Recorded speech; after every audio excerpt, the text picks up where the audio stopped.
Last episode, we named the problem. Boys aren't broken, they're just mismatched. In this episode, we're asking the harder question: what must schools do differently?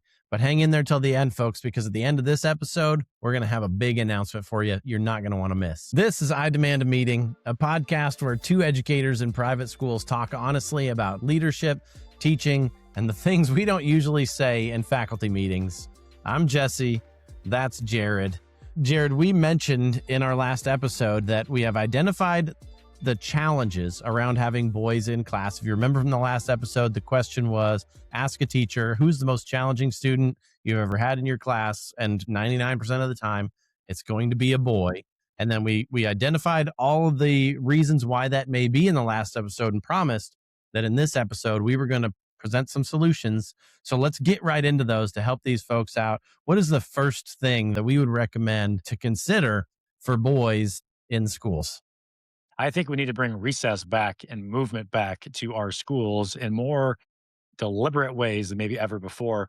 If our schools have become too narrow on, well, we'll do a 10-minute recess for the elementary and those upper school kids, they'll get exercise at 4 o'clock this afternoon. I think we need to double, triple down on movement. And so I would say, number one, when it comes to movement, even before school, if you can do anything to change the calendar around, even if it's a kind of an open play period when you're dropping your kids off at school, run those boys like crazy before school starts. Get them sweaty, even. I don't care if it's 38 degrees out in the morning. Get them running, get them moving. Because once that sets in, it's almost equivalent sometimes to that ADHD medication that you just feel that almost runner's high and you just start to feel relaxed and you're focused for the day. Yeah, no, that's really good. So let me just clarify. Are you advocating even for a recess or a physical break in the day for high school up to that level? Absolutely, man. But even for upper school students, middle and high school, that is, if it's just period to period to period to period to period, a lunch in there and lunch, you go sit down. Small suggestion might be if you need to start the school day 5 minutes earlier or extend the day 5 minutes or put in a 10 to 15-minute period right after lunch so students have some movement. And so, depending on your facility, maybe the gym's not available or gyms that you have, or they can go outside, get them moving. And again, same thing before school. If they get that kind of benefit right after lunch, man, they're going to be ready to go, especially that afternoon slump when we're already really tired.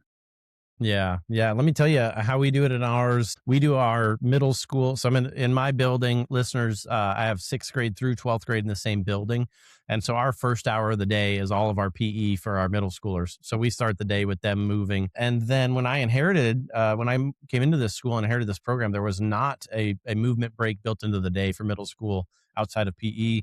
Before I even started my first year here, I changed the schedule around to make sure there was at least a 15-minute, or depending on our schedule, a 20-minute depending on the day, break for them. And here's what we do: it comes right at the end of lunch. It's actually in partnership with our lunch. For middle school, our lunches are either, depending on the day, either 30 or 35 minutes. And what we require is all of the students have to be in the lunchroom for the first 15 minutes of that. And then at the 15-minute mark, we open up that if their tables are clean and they're done eating and whatnot, garbage is put away, they can go to the gym for in essence, a recess time. But if they don't want to go to the gym, they can still stay in the lunchroom, and we've got card decks of cards and Uno games and dominoes and that kind of stuff, or they can just sit and hang out and talk in there. So I would say almost every boy leaves the lunchroom at the 15-minute mark because they're typically done eating at about 7 minutes. They almost all leave the lunchroom and head in there, and I'll talk more about what they do in there here in just a minute. But that movement break is very, very valuable. Now, what about this? Think about this. Let me ask you this, Jared. When I was teaching, I can remember very vividly and specifically specific boys who had a lot of energy, and it did not bother me as a teacher if they wanted to stand in the back in a non-disruptive way and like do some squats or swing their arms around a few times or those kind of things. So I'm okay with this, but I would even advocate for every teacher in every classroom to consider having some stand-up bistro tables in the classroom that students can go to or work at or learn from during the lesson as opposed to being sitting still at the desk. That's really good. Yeah. And that kind of goes back. Remember the good old line that you should never teach your class in terms of one block of teaching more minutes than their age. So if you have a eight year old, you do an activity. I shouldn't just say teach an activity. It could be teacher led or otherwise, but then you got to rotate after 8 minutes.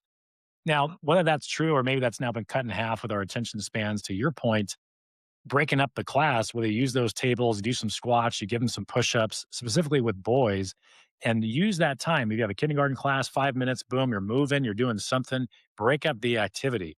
And I think it's a great idea to the mundane thing of just sitting in a desk all day long. Adults would even have a field day with that. Totally agree. So incorporating movement into the day, incorporating even into the classroom is really good. Hey, another way, let's dig into this. Another way that we can help boys be successful that we identified from the last episode is boys thrive on challenge and competition. So finding ways to incorporate challenge and channel it toward healthy growth and mastery can be a really important way. What does that look like? Man, this is a big one for boys. And I know the further we go down this conversation, it's very easy to think we're stereotyping every boy. These are just generalities that for a lot of boys work well. And even a lot of what we're saying and what I'm about to say definitely even applies to girls. Creating within reason a competitive environment in our classrooms is really fun. And if we can gamify, not through technology, but kind of gamify with boys the classroom experience, to them, it just means there's maybe a winner, maybe there's a loser, there's some type of prize at the end. They love those types of things. So let me be really clear. If you are a teacher listening to this and you've always struggled with the idea of putting a game out there because you get a bunch of kids whining and they're all miserable the rest of the day, this is exactly the reason why you should do more of it, because our boys have to learn how to win and lose. So, Jesse, just real quickly, a prompt that'd be very helpful for our teachers to use is something that I've used as a parent. I think is great in the classroom is the I bet you can't. I bet you can't. You walk through a classroom with boys of whatever age, and you can maybe change the language a little bit for older kids. And you say something like, I bet you can't finish that in the next 2 minutes. And just watch a young man or a boy just go, oh yeah, watch this. You just give them even a verbal challenge. And yet if you take it to a classroom level, and instead of, okay, we're going to review these words in this fifth grade vocab lesson, we're just going to review them with the teacher. Or I do a game and I put either four teams or two teams against each other. The boys light up now. So they're ready to go because they want to win. They want to make sure there's some type of battle going on, if you will. Yeah, and you're exactly right. And the flip side of that, not getting too deeply into girls because this episode is about boys, but for girls, it's I know you can. Like I know you can do it. You've got this. For boys, it's I bet you can't do it. Prove it to me. But one other key distinction, whether it's gamification or competitions, those things for boys, they have to be fair. For boys to engage in this competition and for them to feel like it's worth their while. If they have any perception or thought that the deck is stacked against them and it's not going to be fair, they're out. So be sure. My recommendation to teachers that are going to be doing this is make sure your competitions are fair. So true. And I wanted to mention just one illustration. I don't remember a whole lot of my elementary school days, but I started my career in education as a math teacher. And when I was in probably second or third grade, I don't remember exactly, somewhere in there, you might remember the days too, Jesse, of doing flashcards in class where you got your 4 times 3 and whatever, doing addition, subtraction, multiplication as you get older. And I think we used to call it around the world or something like that. Anyway, I had maybe a natural gift for just numerical facts and my memory and this kind of stuff.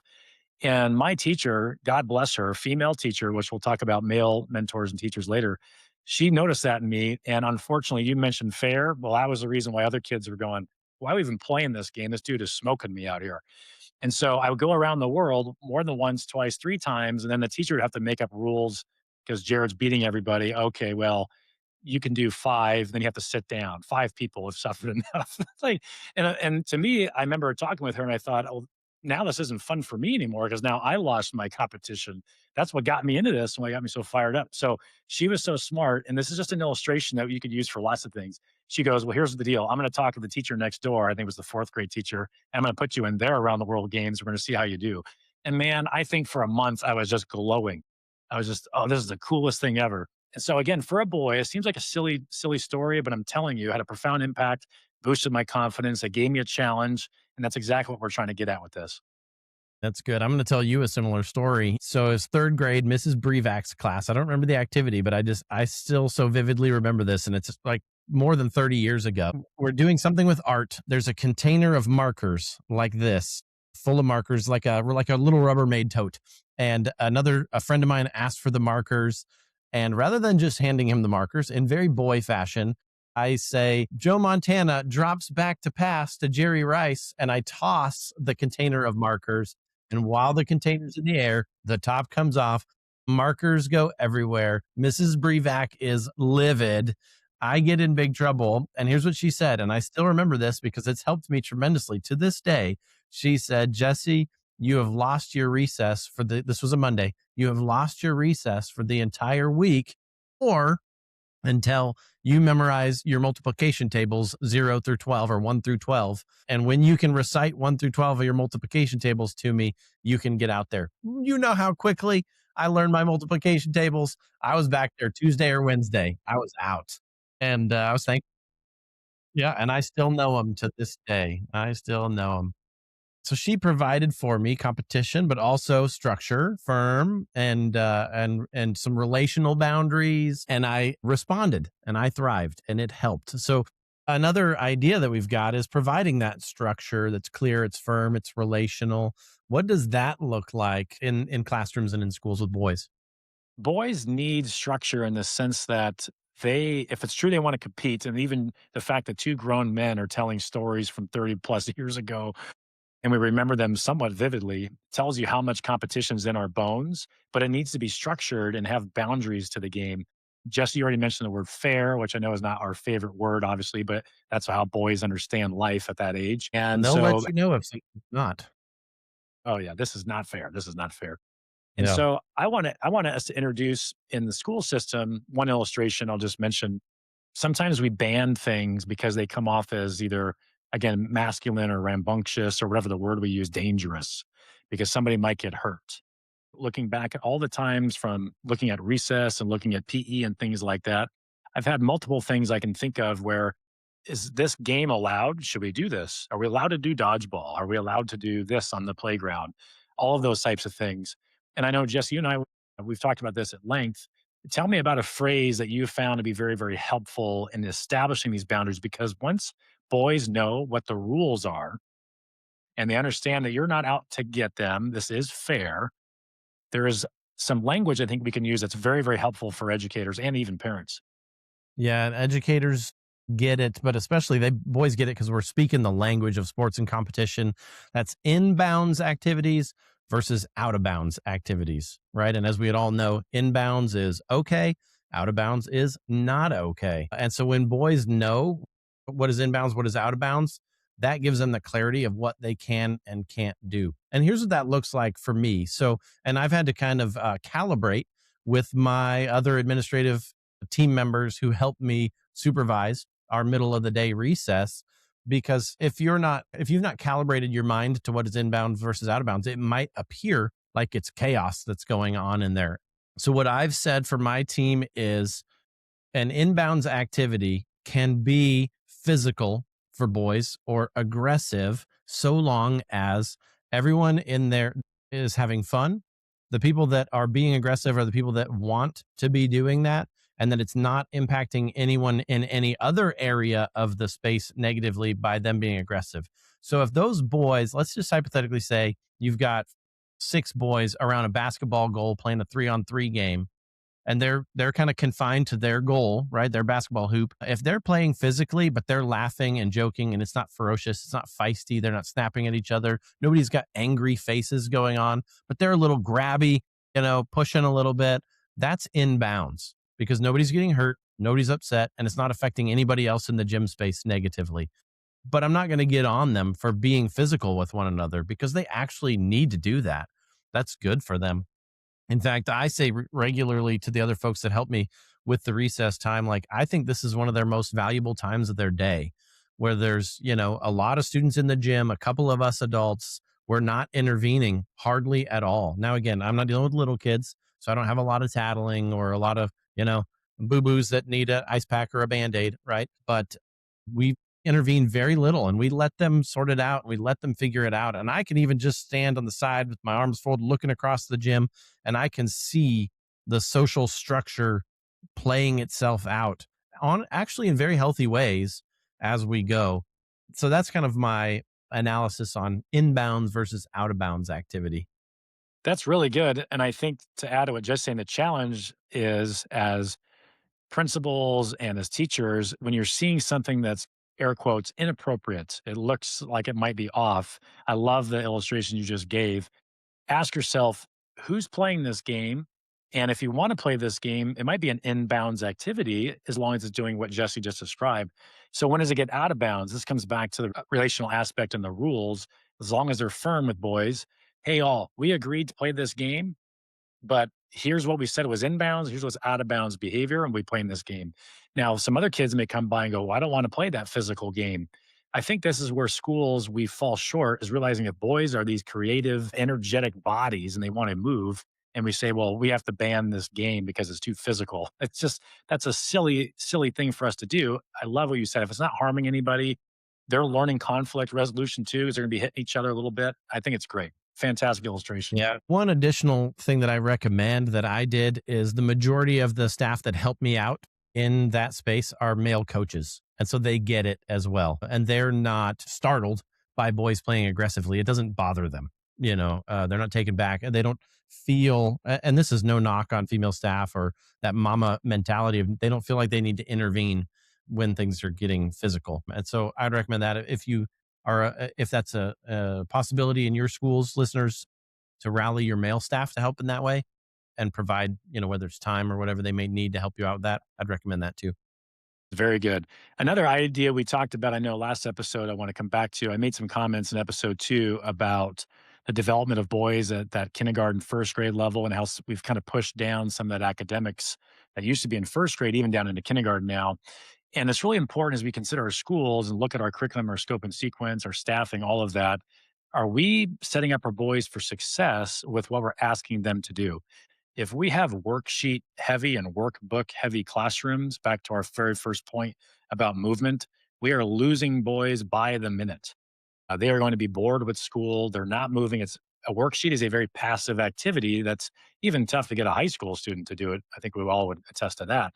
So let's be mindful of our curriculum in our classes. Back to that transition time. How old is the child? The movement breaks and things like that.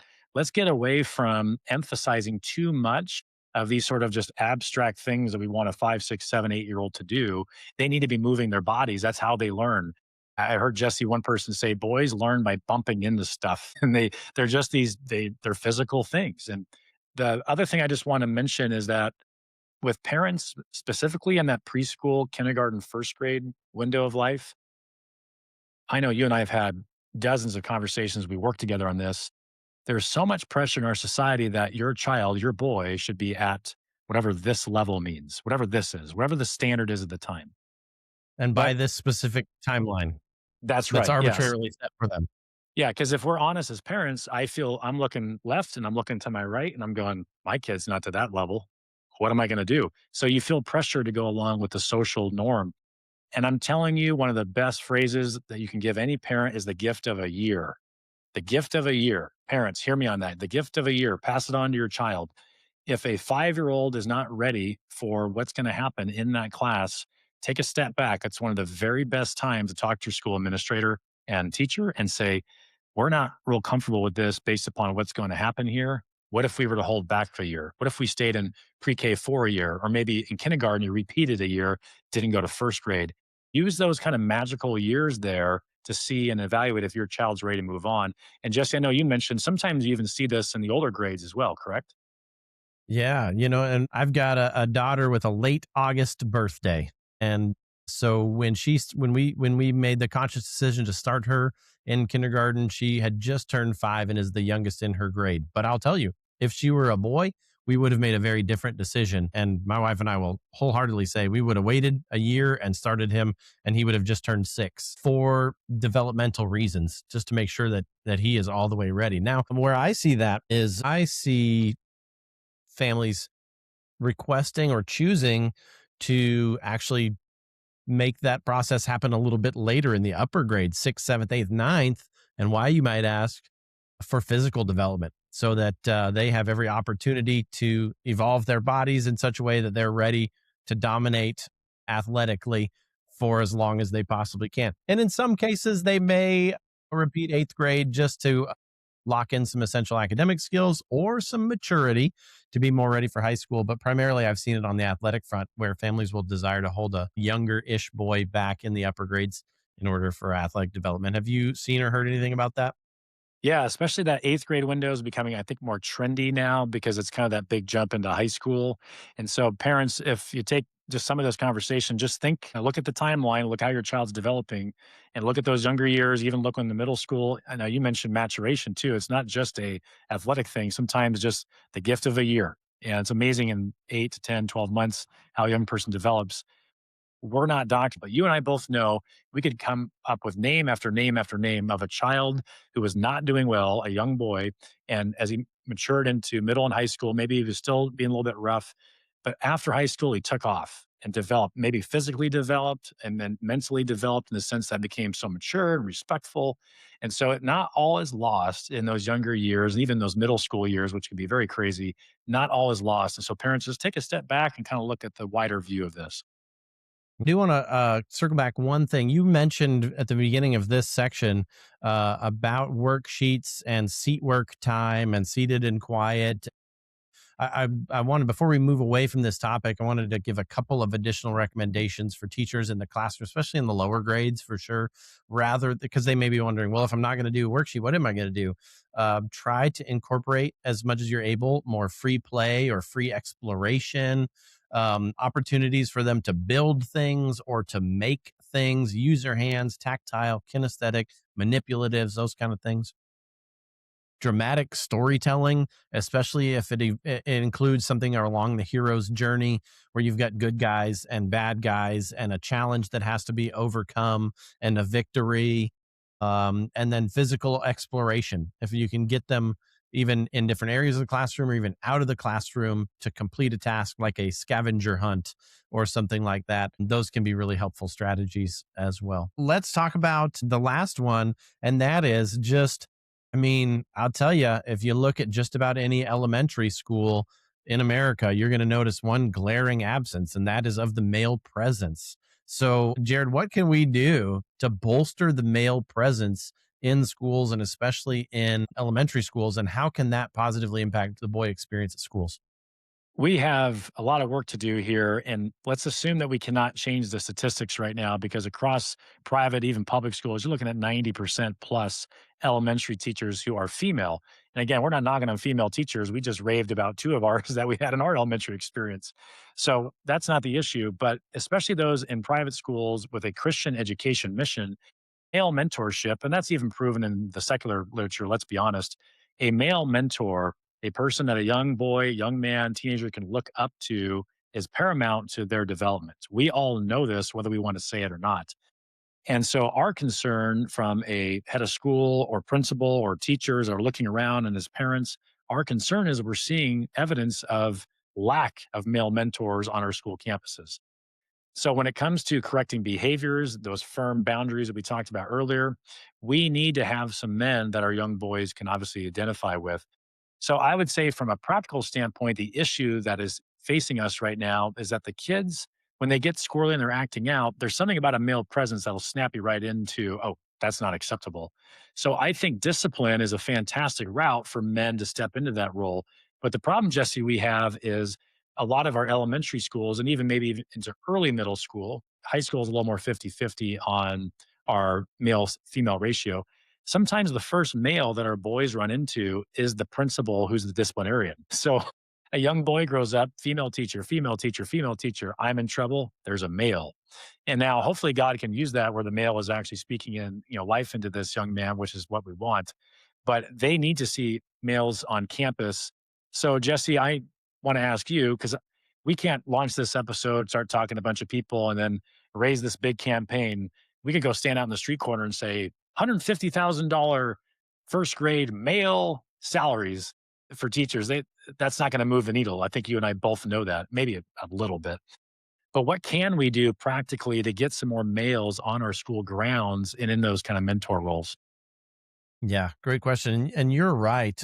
even, I've got a great working collegial relationship with my elementary principal colleague, and she'll say, even when you're in the cafeteria, Jesse, it's just different. And I'm not even there like doing it. I'm just in there. She's like, just the environment is different. You've got to lean into and utilize whoever you have access to. In my elementary next door, we have one male staff. It's our PE teacher, and he is like a superhero to those guys, but we lean into others. And so, like, our facilities guy is awesome. He's fantastic.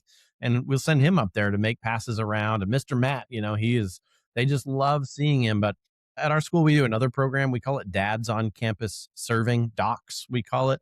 Like, think of watchdogs or those kind of things where you can rally the dads to just come volunteer, even if they take 1 hour a month on a rotation. We've got a dad who coordinates it for us as a volunteer because he's passionate about it, and he recruits these dads to just come do an hour a month, and on a rotation. So there's always docs around, and they just wander around and are a presence in and out of the lunchroom, the gym space. Obviously, they're background checked, ministry safe, trained, and how to engage with students and staff and all that kind of stuff. But they wander around. They're on the playgrounds. They're in the gym. They're in the lunchroom. They're in the hallways, and they're just keeping an eye on stuff, identifying areas or gaps where they need to be a little bit more head on a swivel. And then we have a mentoring program in our building where our upper grade boys are mentored by adults, and then our upper grade boys mentor younger boys, and then our younger boys mentor elementary boys.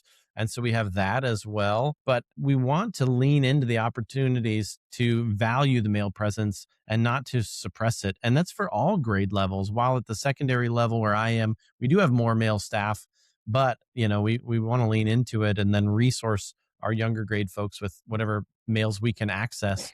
And it helps to incentivize it. We do coffees for our docs and we do breakfast for docs, and we make it worth their while and we celebrate them as well. And I love the fact that you have found a way to incorporate men. And you and I both know this. If you talk about volunteerism in schools, a lot of volunteerism ends up being poster boards and classroom specific things. Not that men will help with that, but that's not usually their first choice. So if you give a father of one of the kids at the school and you say, here's a mentor program, here's a watch program, you can help us around the campus. One, I think they sign up for it. So that's a win-win. And if any of those great ideas that Jesse just mentioned seem like, man, I'm at ground zero. I work at a school and we got none of that going on. Here's an even more simple example. Then you can level up to Jesse. Pick Fridays. Everybody loves Fridays. Pick Fridays and throw it out there in an email and invite 5 dads to come join your kids at various recess times and let them be a part and do all the background check and all that. Let them be a part, aka monitoring, and even maybe they play all-time quarterback, whatever they got to do, let them just be around. And if the boys can be running around bouncing into each other, let that male presence be there as they kind of learn those rules and expectations. That's good. That's good. Well, that's five ideas, strategies that we've shared on ways that you can improve the experience for boys at your schools. Now, at the very beginning of the episode, I mentioned stick around to the end because we've got a big announcement. Jared, what do we have coming up? Well, Jesse, next week, man, we're really excited. We have an author that's joining us that really has spent decades studying the issues of boys, also girls, and issues that they face, and even the changes in parenting that have gone on over the last several years. And so, Jesse, I can't wait for next week and for our audience to see this episode. Jesse, we talked about ways to help our boys in schools. Give me your hot take for today's episode. My hot take for today's episode is knowing the difference between I know you can and I bet you can't. I know you can is for girls to build them up. I bet you can't is to build challenge into boys. And then my other is to just incorporate movement as much as you're able. And my recommendation would be stand up bistro tables in classrooms. How about you, Jared? What's your hot take? Well, I would say movement, movement, movement. Get your boys moving at school. If they're not moving, they're likely not learning and they're likely bored out of their mind. Find ways before school, add a break after lunch, whatever you got to do, please move the boys. That is first step. It costs almost nothing. It just takes a little bit of planning. And then the second thing is you look inside the classroom. Are we very worksheet heavy? How's our transition times? Do we give some movement breaks? Are we doing something with jumping jacks and push ups and sit ups and just gamify it, have some fun? And be competitive with these boys. Allow them to challenge one another. They need to learn how to lose. They need to learn how to win. They need to learn how to build that character. And let's step into this and make school an experience that boys, maybe they don't just tolerate it, perhaps they actually enjoy their time in school. That's a great take. Thank you. Well, thank you, listeners, for tuning in to the I Demand Meeting podcast. It's a joy to join you and be together. We're thankful for this conversation. We hope you've enjoyed it as much as we have.